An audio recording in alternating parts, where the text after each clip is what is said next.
ایک تو آپ نے کہا کہ جسٹس منیب نے جو ہے وہ انہوں نے انکار نہیں کیا تھا. انکار تو سر کیا تھا, انہوں نے کہا تھا میں ریکیوز نہیں کر رہا لیکن میں بیٹھوں گا بھی نہیں. اس کو انکار سمجھا جائے اقرار سمجھا جائے؟ ایک تو اس کے اوپر جواب دیجئے. دوسری بات یہ, آپ نے اس پورے فیصلے پہ اگر اعتراض کیا ہے, آپ کی رائے میں ہونا کیا چاہیے تھا؟ یعنی کہ جو پہلے جس طریقے سے بنا ہوا تھا کہ آپ کا ووٹ بھی کاؤنٹ نہیں ہوگا اور آپ کی جو ہے وہ ممبرشپ بھی ختم ہو جائے گی اسمبلی کی, ایسا ہی ہونا چاہیے تھا کیا آپ کی رائے میں؟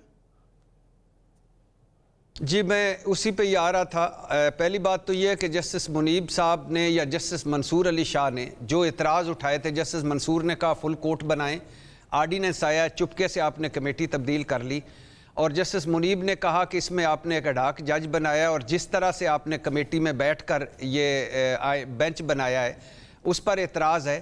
تو ان کا انکار نہیں تھا اور ان کا ایک اعتراض تھا, اور اس اعتراض کو مسترد کرتے ہوئے اس کو انکار میں بدلا گیا اور انہیں نکال کر نعیم افغان صاحب کو, قابل عزت جج صاحب کو اس میں بٹھا دیا. اب آپ نے کہا کہ ہونا کیا چاہیے تھا. دیکھیے اب صورتحال یہ ہے کہ یہ ہے حکومت کا پلان بی جو کامیاب ہوا ہے. پلان اے مولانا صاحب نے کامیاب نہ ہونے دیا. پلان بی کو جب ہم دیکھتے ہیں بلاول بھٹو صاحب کے اس بیان کے تناظر میں کہ ہم 25 اکتوبر سے پہلے آئینی ترامیم منظور کرانا چاہتے ہیں, بعد میں مسئلہ ہوگا. اب 25 اکتوبر کو سورج گرہن لگے گا, میں نے تو نہیں سنا. کسی ستارہ شناس نے کوئی بتایا ہو, میں نے نہیں سنا. نجومی نے کچھ بتایا ہو, میں نے نہیں سنا. میں نے تو ایک ہی سنا ہے کہ اس دن قاضی فائز عیسیٰ صاحب کی ریٹائرمنٹ کا دن ہے. مطلب اس سے پہلے یہ آئینی ترمیم پیکج لانا چاہتے ہیں تاکہ سپریم کورٹ جائے تو وہاں قاضی فائز عیسیٰ صاحب بیٹھے ہوئے ہوں. اور آپ پریکٹس اینڈ پروسیجر ترمیمی آرڈیننس کی سمجھ آتی ہے, جو ہنگامی حالت میں آرڈیننس آیا اس کی بھی سمجھ آتی ہے کہ اس آرڈیننس آنے کے بعد یہ ججز کمیٹی کا اجلاس ہوا اور اس میں پہلا کیس 63A لگا اور پھر 63A کا فیصلہ ہو گیا.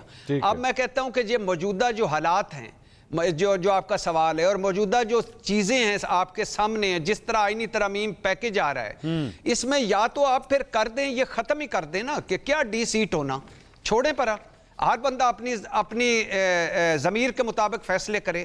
اور جب آپ اس کو اس سے پرانی ریویو پٹیشنز میرے پاس 6-7 ہیں, میں ابھی یاد نہیں, اگلے پروگرام میں آپ کہیں گے تو میں لے آؤں گا. اس سے پرانی ریویوز پٹیشنز پڑی ہوئی ہیں, یہ سنی گئی ہے اور یہ سن کر اس کا فیصلہ ہو گیا. اور جس طرح تیزی سے ہوا ہے, اس سے ہم کیا مطلب لیں؟ اس سے مطلب یہ لیا جا سکتا ہے کہ اب حکومت لوٹا کریسی سے اگر چاہے گی تو قومی اسمبلی میں مولانا صاحب کے بغیر اپنی عددی وہ پوری کر لے گی اور آئینی ترمیم پیکج منظور کر لے گی. اب ہم سارے کہتے ہیں کہ جسٹس عمر عطا بندیال بینچ نے آئین کو ری رائٹ کیا.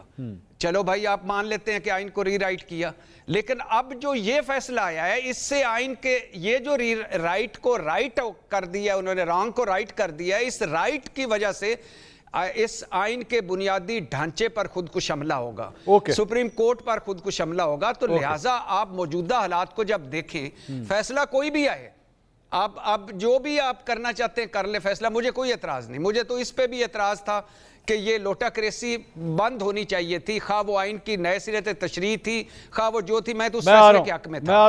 لیکن اگر آپ اس کو کرنا چاہتے ہیں تو اب جو موجودہ حالات موجودہ تناظر میں تو حکومت کے لیے آسانی ہی آسانی ہے.